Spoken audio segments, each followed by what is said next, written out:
Quero ler o que está escrito em Lucas, no capítulo 17. Eu vou ler o versículo 26 e 27. Diz assim, ó: assim como foi nos dias de Noé, também será nos dias do Filho do Homem.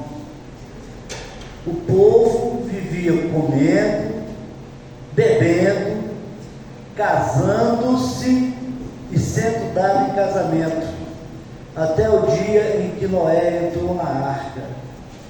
Então veio o dilúvio e os destruiu a todos. Esse negócio do cotidiano, da vida humana, do dia a dia, que a pastora Keila estava tratando aqui, dizendo que nós somos vencedores, que o Espírito Santo nos concedeu uma grande vitória por estarmos aqui nessa noite. Isso é muito verdadeiro. Isso é muito verdadeiro. Porque a sua mente, ela está sendo disputada, o seu corpo está sendo disputado, o seu tempo está sendo disputado pela vida, pelo mundo, por forças das trevas que precisam de corpos humanos para se manifestarem. Tudo isso tem lutado contra a vontade de Deus, que é salvar, que é te trazer para a igreja, que é nos abençoar, que é curar, que é libertar, que é nos animar para buscarmos a Deus. Tudo isso está em disputa. E quando a gente consegue entender essa disputa, é uma questão maravilhosa na nossa vida, porque a gente pode se tornar mais atento, e a gente precisa de se tornar mais atento. Quando Jesus disse isso aqui, ele sabia, ele mostrou que sabia exatamente como é a rotina humana. E interessante é que ele falou isso há 2000 anos atrás, e a rotina era a mesma rotina dos nossos dias, da nossa realidade, e a rotina era a mesma rotina nos dias de Noé. Aproximadamente 4.000 anos atrás, ou mais, na época do dilúvio, no tempo do rascunho da Bíblia. Então, a circunstância da vida humana não causa nada de extraordinário diante de Deus. Tudo que o homem faz, tudo que nós entendemos, tudo que nós gostamos, está perfeitamente sob o controle de Deus, conhecido por Ele. Não tem nada de extraordinário para Deus, para os céus. Para Ele, 1000 anos é como um dia. Nós não apresentamos novidade nenhuma. Deus sabe o quanto nós gostamos e somos apegados a nós mesmos, aos nossos interesses, a esse mundo, aos nossos sentimentos, aos nossos familiares. Nós temos uma ligação com esse mundo, e Deus conhece essa ligação. E Ele disse: olha, nos dias de Noé, as pessoas casavam-se, elas compravam, elas vendiam, elas negociavam, assim como é o nosso dia a dia atualmente. Sempre foi assim a questão humana. Isso não traz novidade nenhuma para Deus.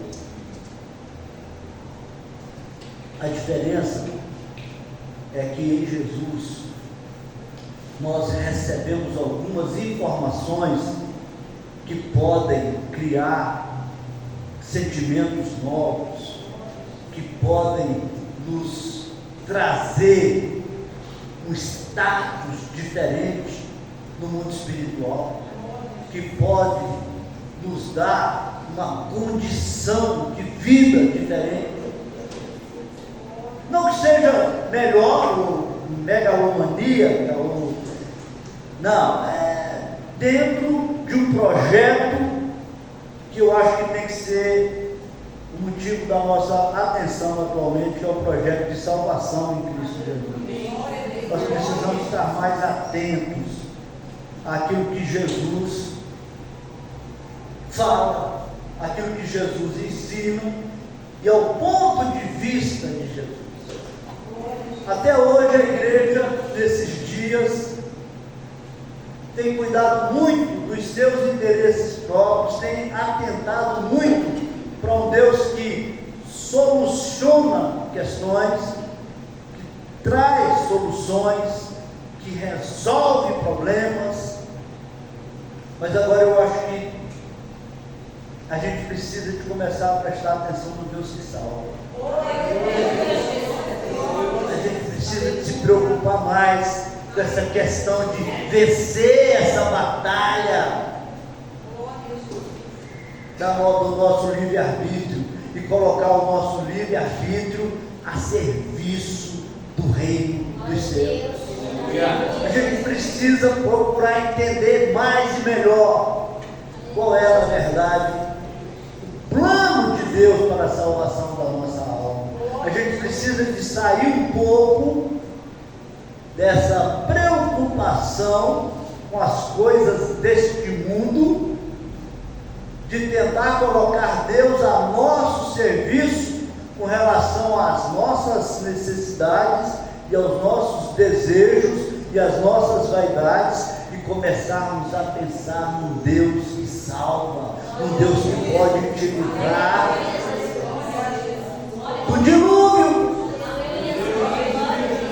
num Deus que pode te livrar dessa dominação que está à procura de tomar nosso tempo, nossa atenção. Eu vi uma estatística que eu fiquei assustadíssimo, negócio de desigrejados, diz que tem 20 milhões de desigrejados no Brasil, de pessoas que eram evangélicas e hoje estão rotuladas como desigrejados, porque continuam crendo em Jesus, mas se tornaram adversários da igreja. 20 milhões, é metade do censo dos evangélicos, que era 40 milhões. E além dos desigrejados, tem aqueles que estão nas igrejas, admirando, ouvindo, prestando atenção nos desigrejados. São os quase igrejados, que estão mais para quase desigrejados. Mas esse não é o caminho. O caminho é estar cada dia mais envolvido com Jesus, estar cada dia mais envolvido com a palavra. E não tem como estarmos cada dia mais envolvidos com Jesus se nós desprezarmos o corpo de Cristo, que é a igreja. Desprezar a igreja é debochar do que é sagrado, porque a igreja é o corpo de Cristo. Jesus, ele veio buscar a igreja. A única coisa diferente e grandiosa que Jesus fez, a única coisa que nenhum outro fez, que Jesus fez, foi criar a igreja. Os profetas que vieram antes de Jesus também ressuscitavam mortos, também aumentavam comida, azeite da botija da viúva, também realizavam curas.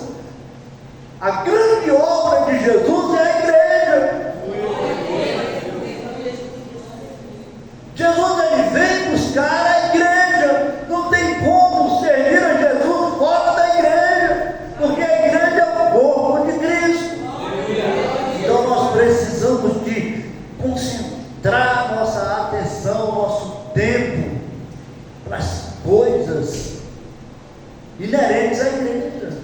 Não é se afastar da igreja, não é tratar a igreja como uma coisa a mais na nossa vida, mas é tratar o que Jesus faz através da igreja, no meio da igreja, como a única opção de salvação, assim como a única opção de salvação no tempo de Noé foi aquela arca. Quem não estava dentro da arca morreu afogado nas águas do dilúvio. Assim é a igreja. Então, quando a pastora Keila disse, Você venceu, como sempre, ela está dirigida pelo Espírito Santo, porque o fato de você estar sendo despertado aqui nessa noite, e em tantas outras circunstâncias da sua vida, com certeza, o fato de você estar sendo despertado para a sua necessidade, para a nossa necessidade, de assumirmos uma posição diferente diante da obra de Cristo, diante da palavra de Cristo, diante da igreja de Jesus, isso é uma bênção na sua vida, é uma oportunidade ímpar neste mundo corrompido, de religiosidade corrompida, onde as pessoas estão sendo desigrejadas lentamente, a conta gotas, a cada dia, a caminho da perdição. Fora da arca tem dilúvio. Fora da arca, que é o tipo da igreja, não tem salvação. Então você está sendo motivado nesta noite pelo Espírito de Deus e pela obra da igreja, porque o Espírito de Deus ele está operando na sua vida, mas ele está operando também no Espírito da igreja aqui nessa noite, na ministração da igreja aqui nessa noite, para impactar a sua vida, para despertar, para chamar a sua atenção, para que você dê um passo a mais, para que você dê mais um passo nesse sentido, nessa direção. Amém, irmão? Você recebe essa palavra? Recebe ou não recebe? Que bom que você recebe essa palavra. E eu vou encerrar essa palavra. Eu ia falar coisa totalmente diferente, mas deu isso. Eu espero que você receba essa palavra como um despertamento da sua vida. Que sua atenção está sendo disputada. Está sendo disputada pelo Deus que opera na igreja, pelo Deus que vem buscar a igreja, pelo Espírito Santo. Está sendo disputada pelo Espírito do mundo, está sendo disputada pelo anjo de luz, está sendo disputada pelos falsos profetas, está sendo disputada pelas falsas doutrinas, está sendo disputada com a força da sua própria natureza humana, está sendo disputada com a tecnologia envolvente desse tempo. Tem muita coisa disputando a sua atenção com Jesus, com a palavra de Deus, com o Espírito de Deus, com a igreja. E eu quero que nessa noite você que é crente, você que é cristão, você que está aqui nessa igreja para buscar a Deus, eu quero que você receba da parte de Deus um toque, uma chamada, um despertamento.